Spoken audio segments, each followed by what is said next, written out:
जैसा कि हम लोग जानते हैं इस बार पुरुषोत्तम मास पड़ा है 17 मई से लेकर 15 जून तक। पुरुषोत्तम मास को कार्तिक मास से भी उत्तम माना जाता है।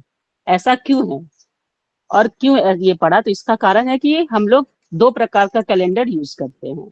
एक है सोलर कैलेंडर जो कि सूर्य को लेकर बनता है, जिसमें 365 दिन होते हैं, और एक होता है लूनर कैलेंडर जो चंद्रमा को लेकर बनता है, और इसमें होते हैं 354 दिन।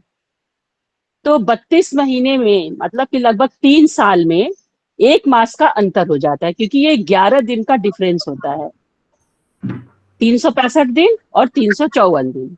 तो इन दोनों को लेकर के 11 दिन का डिफरेंस होता है, और लगभग 32 महीने में यानी कि 3 साल में एक मास का अंतर हो जाता है, और इसके कारण कुछ प्रॉब्लम होता है, व्यवधान पड़ता है। तो चंद्रमा की गति के हाँ प्रभु, सबको समझ में आया अभी तक? यस प्रभु। हाँ प्रभु, ठीक है। तो 11 दिन का डिफरेंस होता है एक एक साल में। हाँ हाँ। तो 3 साल में हो गया 33 दिन डिफरेंस, यानी एक महीना। आगे बोलिए। तो चंद्रमा के गति के अनुसार सारे सनातन त्योहार मनाए जाते हैं। हमारे जो त्योहार पड़ते हैं वो चंद्रमा की गति के अनुसार होते हैं, और सूर्य की गति के अनुसार हमारा सीजनल चेंजेस होता है। तो सीजनल चेंजेस जैसे ऋतु परिवर्तन, ठीक है, तो इसलिए 3 साल से एक महीना अधिक हो जाता है, और इसलिए इसको हम लोग क्या बोलते हैं? अधिक मास। अधिक मास होने के कारण इसे हम लोग मलमास भी कहते हैं। सूर्य चूंकि इस महीने में एक ही राशि में स्थिर हो जाते हैं, और चंद्रमा अपनी गति बनाए रखते हैं, और सूर्य के स्थिर हो जाने के कारण संक्रांति इस साल नहीं आती है। तो हम लोग बोलते हैं ना, कोई भी शुभ कार्य करना चाहिए जब संवत जल जाए, है ना। तो संवत इस महीने इस साल नहीं होता है, जिसके कारण इस महीने में कोई भी शुभ कार्य नहीं मनाया जाता है। जैसे कि मांगलिक कार्य होता है, मुंडन, जनेऊ, विवाह, ये सब कार्य हम लोग इस महीने में नहीं करते हैं, या इस साल ही नहीं करते हैं। इसमें कोई कर्म कांड नहीं करते हैं, स्मार्त विधि या गृह प्रवेश जैसा शुभ काम हम लोग इस महीने में इस साल नहीं करते हैं।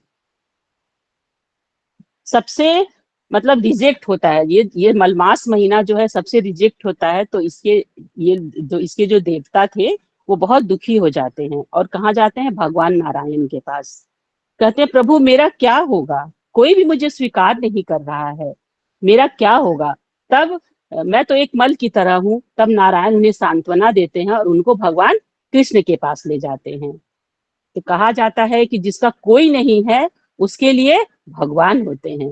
भगवान ने कहा क्या आपको कोई स्वीकार नहीं करता? हम आपको स्वीकार करते हैं। भगवान इस मलमास को स्वीकार करते हैं और अपना नाम पुरुषोत्तम उन्हें देते हैं, इसलिए इस मास का नाम पुरुषोत्तम मास भी कहते हैं। पुरुषोत्तम मास को भगवान कृष्ण की भक्ति और आध्यात्मिक साधना के लिए सबसे पवित्र और फलदायी महीना माना जाता है। इस समय दौरान सांसारिकता से दूर होकर हमें भगवान के मतलब की सेवा और नाम जप, ज्यादा से ज्यादा नाम जप करना चाहिए। जैसे अगर हम 16 माला करते हैं तो हम लोग उसको और बढ़ा सकते हैं, जितना हमारा मतलब जितना हम बढ़ा सकते हैं। ये नहीं कि हमको 24 माला करना है, 48 माला करना, ऐसा नहीं सोचना है। जितना हम बढ़ा सकते हैं उतना करना है, क्योंकि इस महीने में किया हुआ नाम जप जो है हमको हजारों गुना अधिक फल प्रदान करता है। अब इसमें कुछ है क्या करना चाहिए, तो हमको नाम जप और कीर्तन करना चाहिए। ऐसा करने से बहुत हम बताए जैसा कि हजारों गुना फल मिलता है। ग्रंथों का अध्ययन करना चाहिए। कहा जाता है कि भागवतम के 15वें अध्याय का अगर हम लोग अध्ययन करते हैं तो बहुत उत्तम होता है। इसमें दीप दान करना चाहिए, वैष्णवों का अधिक से अधिक संग करना चाहिए। अब आता है कि हमें क्या नहीं करना चाहिए, तो वैष्णव अपराध से बचना चाहिए, तामसिक आहार नहीं करना चाहिए, जहां तक हो सके हमको केवल प्रसाद ही ग्रहण करना चाहिए, और नाम अपराध से हमको बचना चाहिए। हरे कृष्णा, सभी को सादर करेंगे। हरि बोल। हरि बोल। थैंक यू सुदामा वल्लभी माता जी। तो पुरुषोत्तम मास वेरी वेरी इंपॉर्टेंट। जैसे माता ने बताया कार्तिक मास से भी इंपॉर्टेंट माना जाता है। कार्तिक महीना तो हर एक साल में आता है, पुरुषोत्तम मास 3 साल में एक बार आता है।